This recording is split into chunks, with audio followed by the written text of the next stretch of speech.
This is Aoife and this is the Happy Weight Podcast. Thanks so much for tuning in.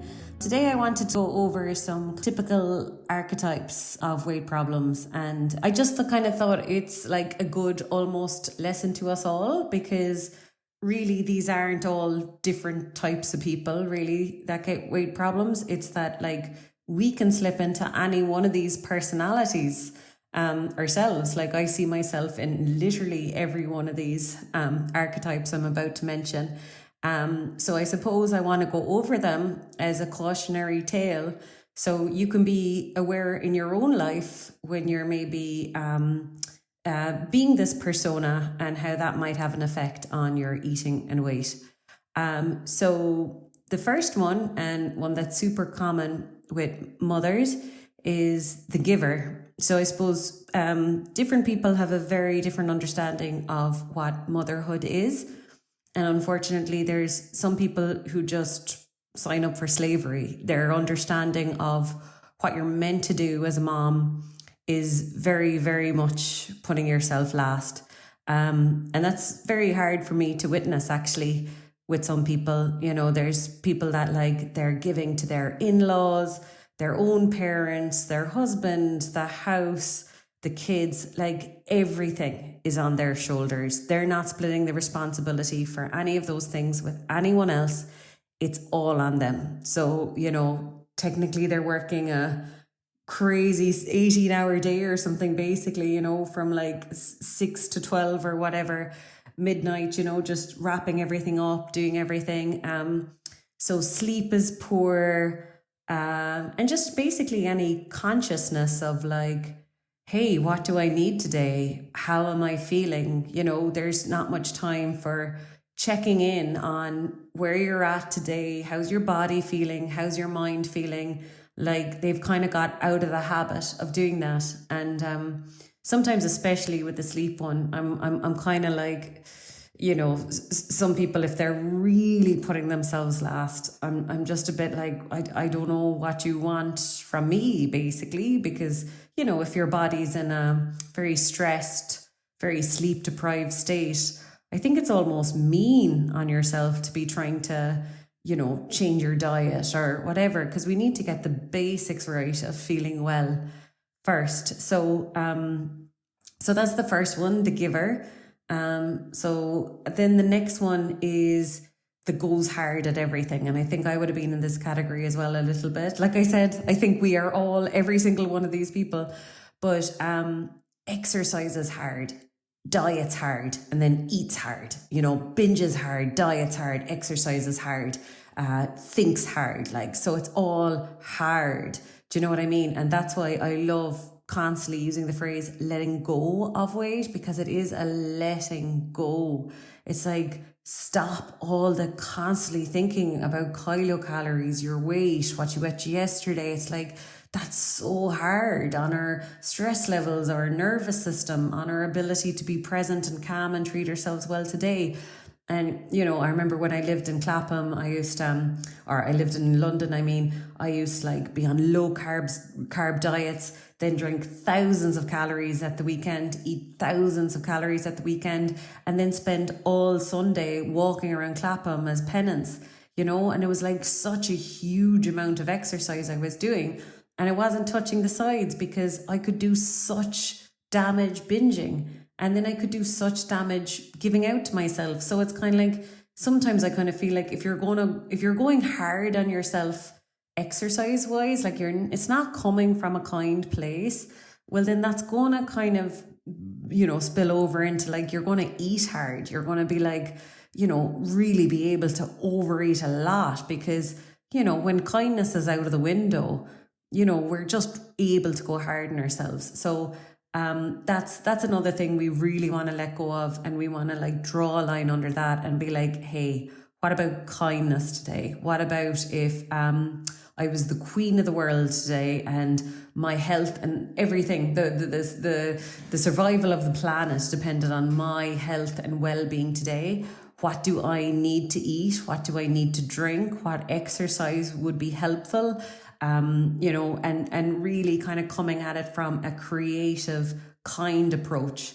And then the next archetype is that it's everything, that like weight loss and losing weight is everything.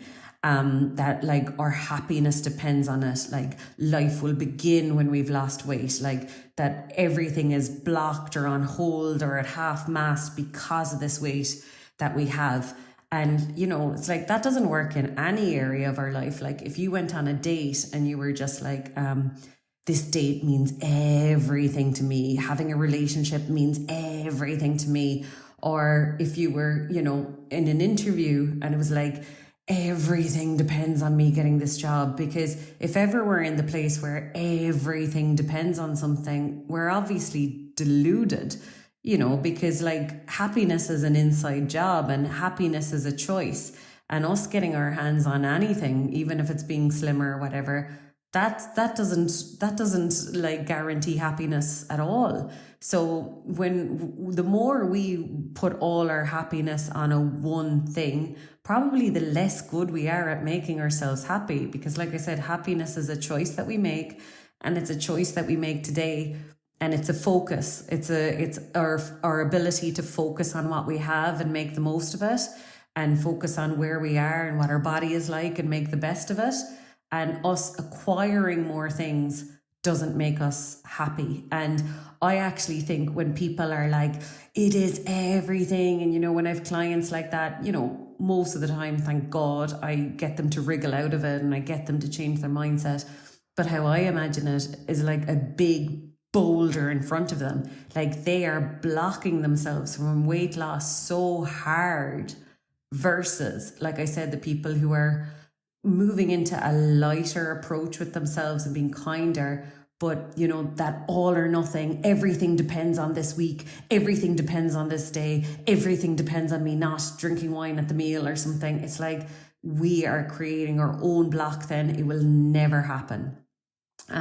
So the next one is when people cannot like fathom that they have gained this weight. Like they cannot believe this has happened. Like it's like a nightmare. It's like, I cannot believe I'm 2 stone heavier than I used to be, or I cannot believe, like, when did that happen? How did that happen?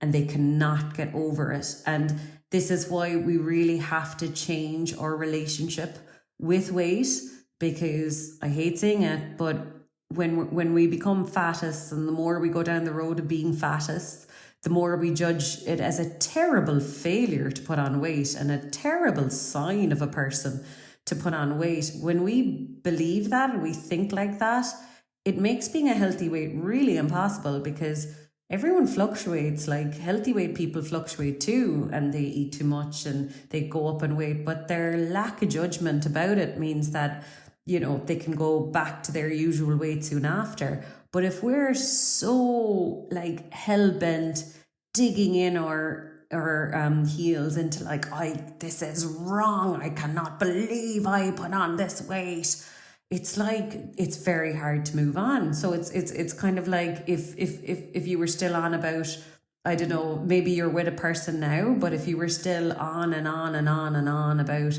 I can't believe my ex broke up with me, I can't believe it, and if you were just 100% of the time thinking about that, you wouldn't meet someone else. You just wouldn't. You're still in the old storyline. And our weight gain is an old storyline now. Like it's happened. Like the weight that's on our body now is from months ago, weeks ago, years ago, maybe even. So it's like, what next? Let's like forgive it, let it go. You know, it's no big deal.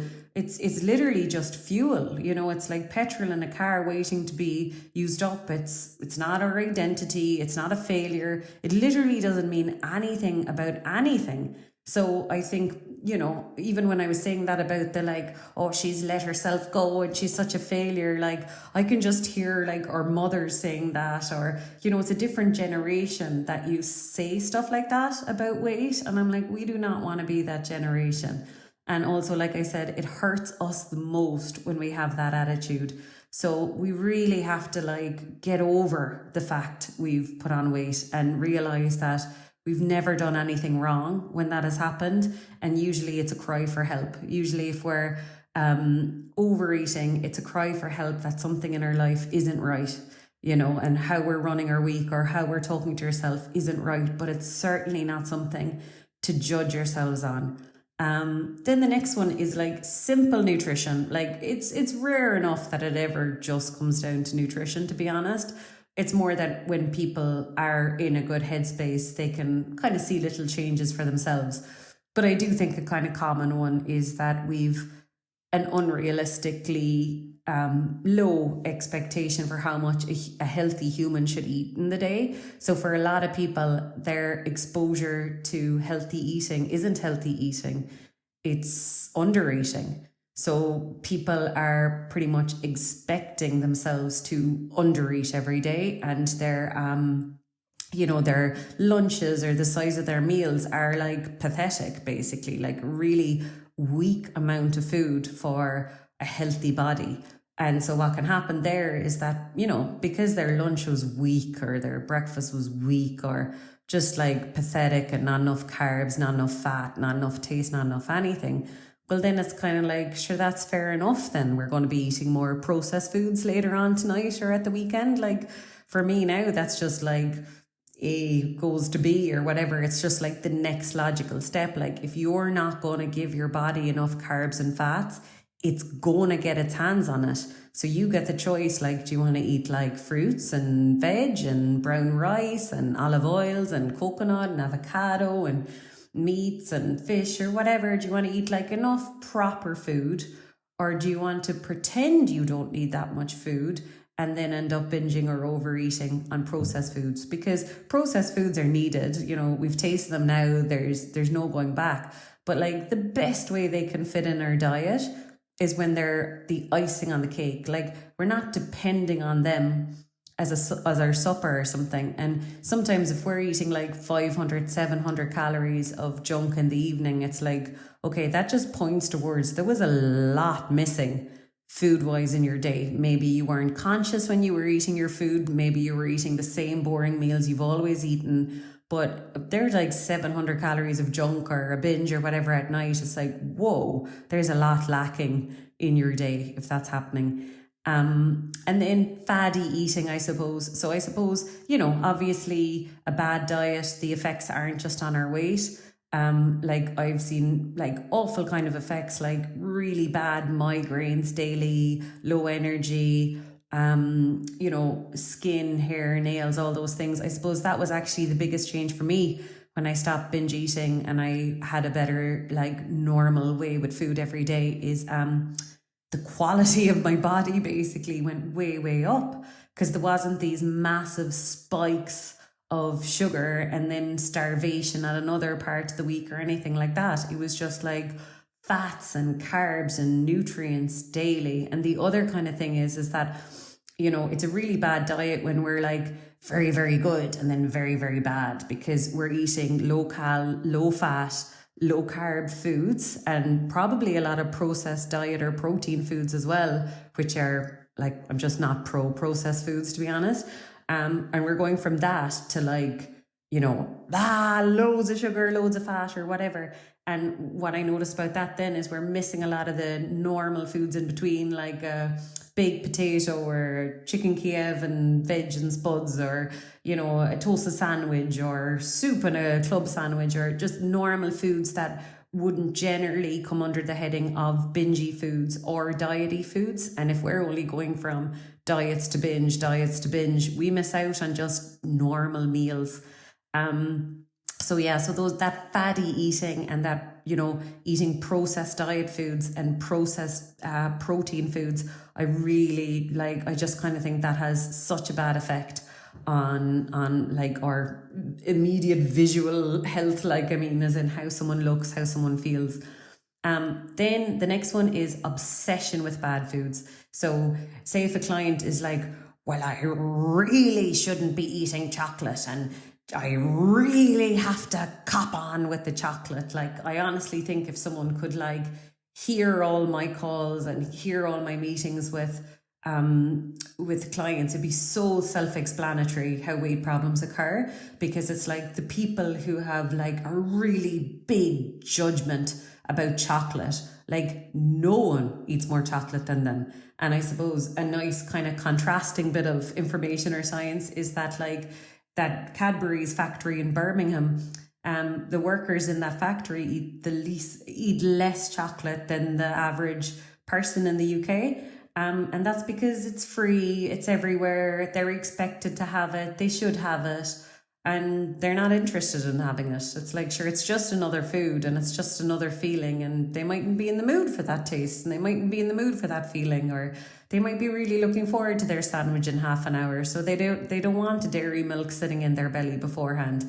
Whereas with my clients, when they have like this obsession with chocolate being bad, it's just a constant everyday struggle of don't press the red button. Like if all we're thinking about is chocolate, we're going to be eating chocolate. So it's like, we really have to get to a place where like, look, if I need to eat 4 meals of chocolate today in order to feel well, cool, that's what I'll do. And it's like the less judgmental you are about that, kind of the less likely it will happen. Because like I'd have no judgment of myself now if tomorrow I just wanted a Yorkie raisin and biscuit for every meal and snack. But like it's just unlikely to be the choice, because like I said, it's just one taste and feeling. So it's only when we're in our mind saying it's bad, that's the only time that it's going to be attractive, because otherwise we'll want to experience other kind of feelings that food give us in our body. And then I suppose I'll just finish up now on the last two, is when like self-respect and positive self-talk is just an alien universe to a person. And there's some clients that like I can barely broach it, because the idea of talking nicely to themselves is just all weirdo stuff you see on telly, American cheese. But like the thing is that if you're not familiar with self-respect and positive self-talk, like what are you familiar with? And that's the whole thing. Like even when people are like, oh, I'm not into affirmations or whatever, it's like, well, you're definitely saying affirmations, like you definitely have repeated thoughts. But it's like, what are your repeated thoughts? Are they, I'll never change, I'll always be fat, it's easier for other people, I never change, whatever, I always like the wrong stuff, I always overeat, like they're all affirmations. So, we're saying them anyways. So that's something that like, yeah, change is uncomfortable, and definitely with weight, I think no one prepares you, but none of the practical stuff is lovely. Like it's lovely like finishing meals and having a lovely feeling in your belly. It's lovely lying in bed at night and your stomach feeling lovely rather than overfull. It's lovely waking up on a Saturday morning being hungry for brunch or breakfast. Like it's lovely feeling fitter and lighter and doing more exercise. Like they're all class. So the change that's uncomfortable is being corny and cheesy now when you're used to being derogatory to yourself. But it just is what it is. And sometimes I do have to say it quite bluntly to clients that like, it's almost entitled to talk to ourselves as like a fat person. Like we see ourselves as a fat person, we talk to ourselves as a fat person, and then expect to get the results of a slim person. I heard, I don't know, was it Alan Carr or Paul McKenna or one of those lads the other day saying that like, there's rich thoughts and there's poor thoughts. There's the way that poor people think, and there's the way that rich people think who, have that success mindset and they make money. Doesn't matter their background, doesn't matter where they came from. It's a mindset that will make or break you when it comes to money. And it's the exact same with weight. It doesn't matter actually what our history was, what our upbringing was. It's where we're going next. And where we're going next is based on whether we're talking to ourselves in a fattening way or we're talking to ourselves in a more self-supportive, compassionate, encouraging, positive, grateful kind of way. So that's something we're gonna have to practice. And last but not least is the career guy. And this seems to be more guys than girls, but I'd have these kind of CEO male types, and it's all like bottles of wine, meals out, huge long corporate days. and their weight and health doesn't get a look in. And, you know, that's another one where like, well, you're kind of making your choice. Do you know what I mean? Like, as in, you know, it's kind of like if you ignore a friend completely, like, you know, she's reaching out, she's had trouble with her partner, or her mom is sick, and she keeps reaching out to you and you keep ignoring her, like, that's not going to be a good relationship. That's not going to be a relationship that ends well. And it's the same with our body. It's like if we're so focused in our work that like we ignore the signals from our body that it needs a break. We ignore the signals from our body that it really doesn't need alcohol tonight, or it needs more sleep, or it just needs some fresh air, or it needs to finish early on a Friday. If like all those signals are coming from our body and we're ignoring them, it's like constantly ignoring a friend in need. Like it's not going to end well. So yeah, that all sounds probably pretty negative. But like I said, it's just more of a cautionary tale, because I think I can see myself in every one of these people or every one of these archetypes. And I think it's good to have so much self-awareness that we can stop ourselves when we're doing these things. So I hope that helps, and see you next time.